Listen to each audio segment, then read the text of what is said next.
Welcome back. Before I start the message, a couple of details that will be important for the people of Winchester Community United Methodist Church to know. Um, the first one is I want to say thank you for continuing to give. This is my own personal wooden offering plate some friends gave me a few years ago for my birthday, Brad and Lisa Beck. I'm not sure why they gave it to me, but I really like it. But I want to say thank you to all of you who have continued to mail in your checks or you have joined the electronic giving. We've been able to cover all of our expenses. We've not met at a church since March, mid-March, and yet we have continued to cover all of our expenses during this time. So thank you. We've also received some gifts from people who aren't even members of the church. And so we're grateful for that as well. Another thing, and this is big news, met this past week with our leadership team, and we've decided that for the month of August, we are going to host worship services at 9 a.m. on Sundays, starting August the 2nd, in the green space that we have in front of the building that many years ago was a parsonage, and it's still called the parsonage, even though it hasn't been used as a parsonage. But we will host outdoor worship gatherings, very simple worship service. We'll have some music, but no congregational singing. I'll be speaking behind a plexiglass screen. Everyone needs to wear face masks. We need to practice social distancing, but we will be together. So starting August the 2nd. And then next week will be the final message in this Philippians series. So in August, we'll be doing something completely different. One of our favorite series of books is the Mitford series. If you've never read the Mitford books, you are in for a treat. The first book is titled At Home in Mitford. It's about an Episcopal priest, Father Tim Cavanaugh, and the eccentric group of people who live in the small town of Mitford. And they're delightful books. They're very heartwarming, funny, and I encourage you to read them. But in the first couple of books, several characters, when they're facing something of a challenge in their lives, they'll say, well, Philippians 4:13, for Pete's sake. In preparation for this message this week, I thought about that because that is our verse for this week. Philippians 4:13, I can do all things through Christ who strengthens me. Those were Paul's words to the church in Philippi. I can do all things through Christ who strengthens me. He didn't define what all things were other than in the previous couple of verses. He talked about the fact that he learned to be content.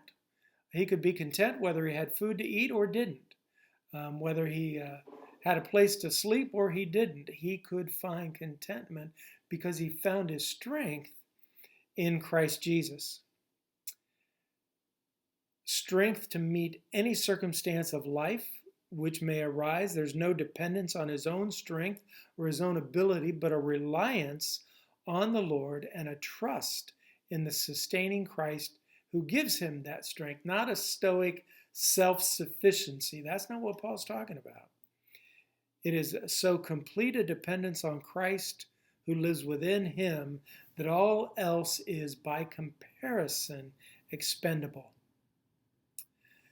I thought about who's an example of someone who found strength in Christ in an unusual circumstance, perhaps in a way that was completely unexpected. And I thought about Henry Nouwen, someone I never met personally. Henry Nouwen was a Dutch Catholic priest, a professor, a writer, and a theologian.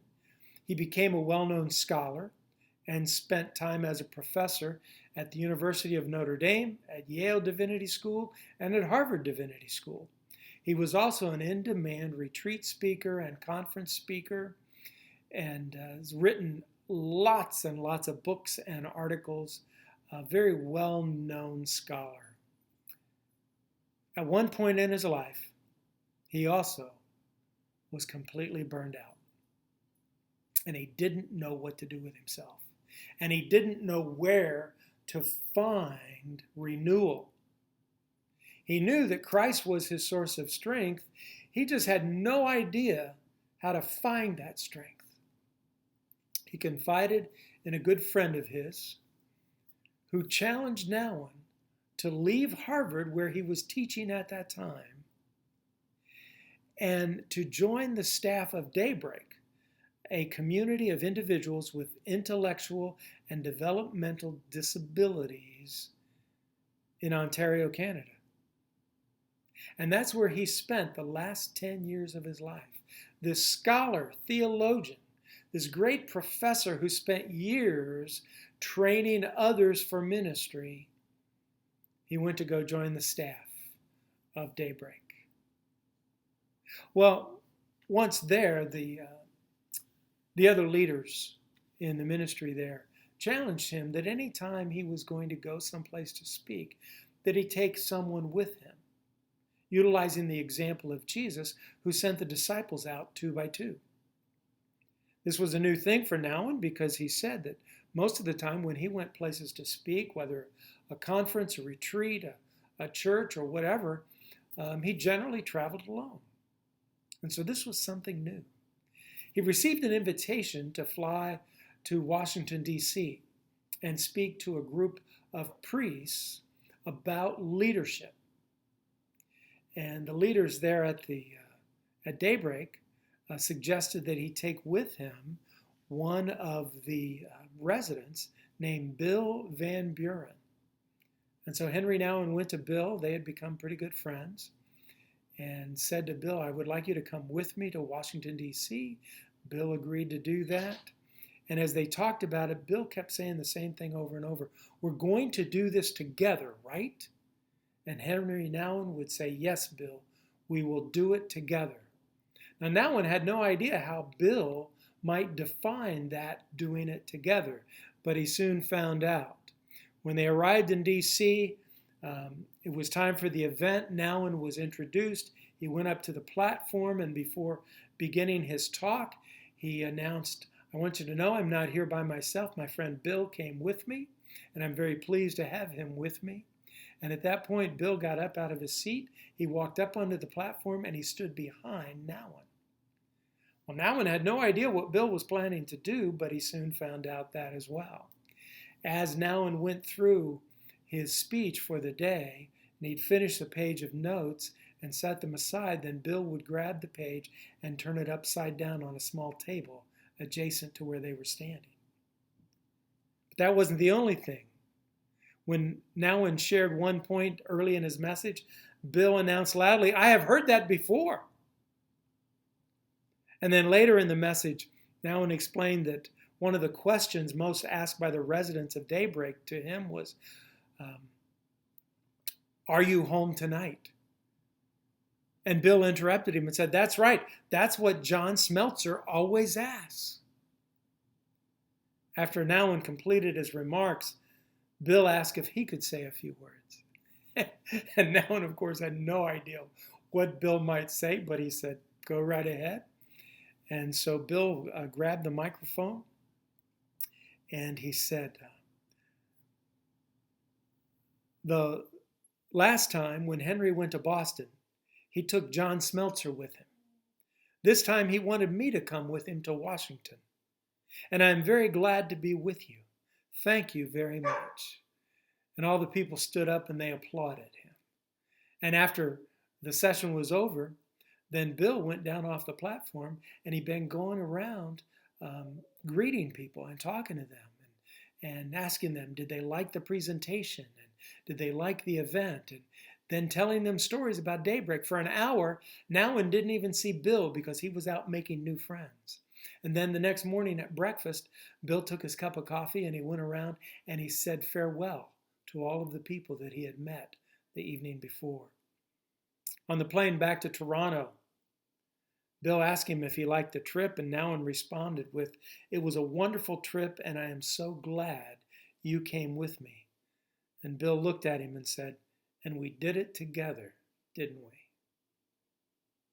we? Nouwen, like many speakers, had usually traveled alone, as I said, to deliver speeches and for speaking engagements and always wondered how much the people would remember. From this trip, he was certain that even if the attendees did not remember his words, they would definitely remember Bill and that they were there together. About his many experiences at Daybreak, Nouwen wrote, "I do believe that those from whom I least expected to learn are showing me the way." Paul wrote, "I can do all things through Christ who strengthens me." The means that Christ uses to strengthen us may not be ways we expect, but be sure the strength will arrive.